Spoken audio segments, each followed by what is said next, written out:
This is 7 National News, and in our top story, in his capacity as the ruler of Dubai, the UAE Vice President and Prime Minister, His Highness Sheikh Mohammed bin Rashid Al Maktoum, has ordered the release of 892 inmates from Dubai punitive and corrective institutions in order to mark the occasion of the holy month of Ramadan. Dubai's Attorney General Essam Isa Al Humaidan revealed that His Highness Sheikh Mohammed's order covers Emirati and expatriate inmates, and that the public prosecution has started coordinating with Dubai police to implement the order as soon as possible. And additionally, the ruler of Dubai has issued an order appointing State Minister Reem Al Hashemi as a managing director of the Higher Committee on hosting the World Expo 2020, and also ordered that an Expo 2020 special office be set up and headed by Al Hashemi as Director General. The order came as His Highness Sheikh Mohammed chaired a meeting of the Higher Committee on hosting the World Expo 2020. In her presentation, Al Hashemi talked about the special preparations being prepared for building the Expo headquarters at Jebel Ali, stating that the design and components of the building reflect the UAE's outstanding historical and sustainable legacy.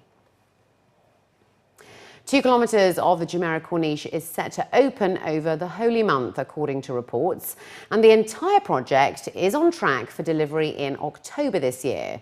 The Road and Transport Authority made the announcement, stating that 55% of the work has so far been completed.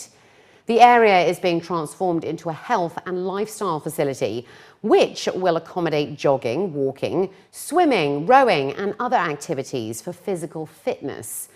The 100 million dirham project, which began last year, will become Dubai's longest corniche and a social and sports hub. It will include a 5-metre wide walking track, a 4-metre wide jogging track, an extension of the existing cycling tracks in Jumeirah, recreational facilities, rest areas, as well as retail kiosks and shaded benches overlooking the beach. Dubai police are stepping up their traffic patrols during the holy month, especially during the Ramadan rush hour between 4 and 7 p.m. According to reports, Colonel Saif Muhair Al-Mazroui, the director of Dubai Traffic Police, was quoted as saying that people should avoid using the roads in the 3-hour window during Ramadan, as people tend to drive aggressively. In order to prevent an increase in accidents, the Dubai police will also roll out their annual traffic campaign. A total of 15 people were killed in crashes last year in Dubai for the period, up from 11 the previous year. And the main cause of accidents in Ramadan remains crashing into a vehicle from behind. Figures also show that in total there were 166 accidents involving 203 vehicles, resulting in injuries to 156 people. And over in the capital, the Abu Dhabi police will also launch a road safety campaign to run throughout the holy month. Mazroui added that his department will be distributing around 1,200 iftar meals a day in Bur Dubai and Deira in order to help reduce traffic accidents. Officials at the Sharjah Planetarium have announced that Ramadan will begin on Sunday the 29th of June, and health experts are warning the community to prepare in advance. According to state news agency WAM, astronomers said that the crescent moon of Ramadan will appear on Friday the 27th of June at 12:08 a.m. The sun will set that day at 7:12 p.m. The daylight hours at the beginning of Ramadan will be a total of 13 hours and 45 minutes, while the fasting period is estimated at approximately 15 hours and 15 minutes. Health experts said that the long period of fasting, combined with rising temperatures outdoors, are among the important factors to consider, particularly for Muslims who will fast during the holy month. They say the body needs to be prepared well in advance to allow an easy transition from having regular meals to fasting.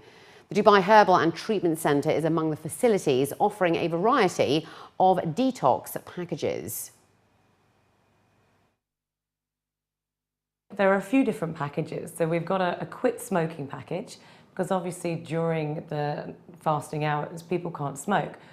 So this is going to be quite difficult for a lot of people. So it just helps to go through that transition so that it's not such a challenge. And this involves things like acupuncture and also some cupping to help detoxify. Doing a detox really can just help with that. And then also all of the other packages that we have involved with, acupuncture, manual lymphatic drainage, helps to rid your body of lots of toxins so that your liver is able to process foods more effectively. So it just really helps people, deal with this fasting that they choose to do during Ramadan. Layla Smaili, a clinical dietitian at the City Centre Clinic, also spoke about how critical it is to let go of certain habits before the holy month begins to get rid of cravings. If you're exercising regularly in the morning, you probably want to change your exercise routine to the nighttime before Ramadan comes. Another big thing is caffeine. If you're a big coffee drinker, you probably want to start, decreasing to half a cup in the morning to quarter a cup, and then 4 days before Ramadan, don't have it, because a lot of people, that's what hit them. If you just kind of cut it out and you're fasting, it takes 10 days to actually for your body to get used to it. So you really want to try and, work on that before. And a lot of people don't listen because they want to have it while they can. But believe me, it's better to stop way before. In an effort to further promote women's sport in the Emirate, Dubai Holding has announced a title sponsorship deal worth 5 million dirhams for the Dubai Women's Run, scheduled to be held in November this year. The announcement came during a press conference where company representatives stated that the 5-year deal with the UAE Athletics Federation is aimed at further strengthening Dubai's official international run for women. Following the sponsorship agreement, the 5th edition of the race will now be called Dubai Holding Women's Run. More than 5,000 participants, together with elite athletes from Europe, are expected to take part in the 5 and 10K races along the Jumeirah Beach Road on Friday, the 7th of November, for which the registrations will begin from the 3rd of July onwards.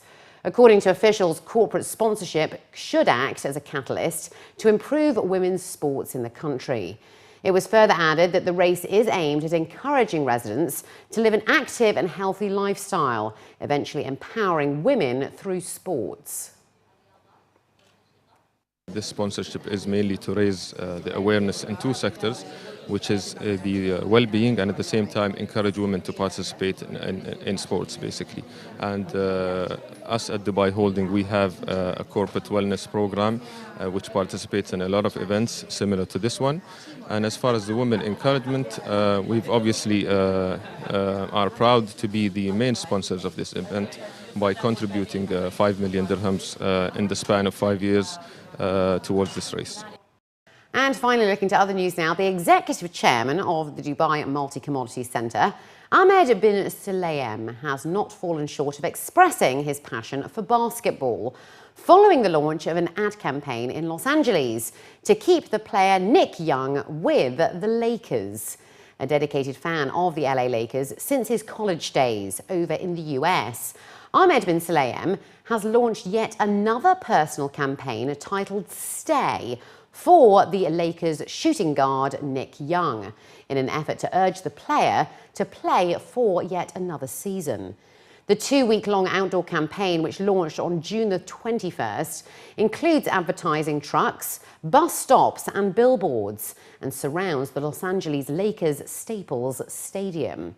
Apart from the advertisements, bin Sulayem has also been active on social media to propel his unconditional support for the player. The executive chairman of the DMCC had previously also led a campaign to support Kobe Bryant after his Achilles tendon injury, following which the Kobe Bryant Health and Fitness Weekend was also organised a few months ago. Commenting on the initiative, Sulayem added that the campaign is aimed at supporting legends that deserve recognition for their continuous drive. This is one of the biggest campaigns I've ever done on a personal level. But the smile image is what Nick Young's all about. He's always smiling. He's always giving it his best, regardless of how bad the season is. I love what Nick brings to the game. I mean, he makes it entertaining, and that's what Lakers are about.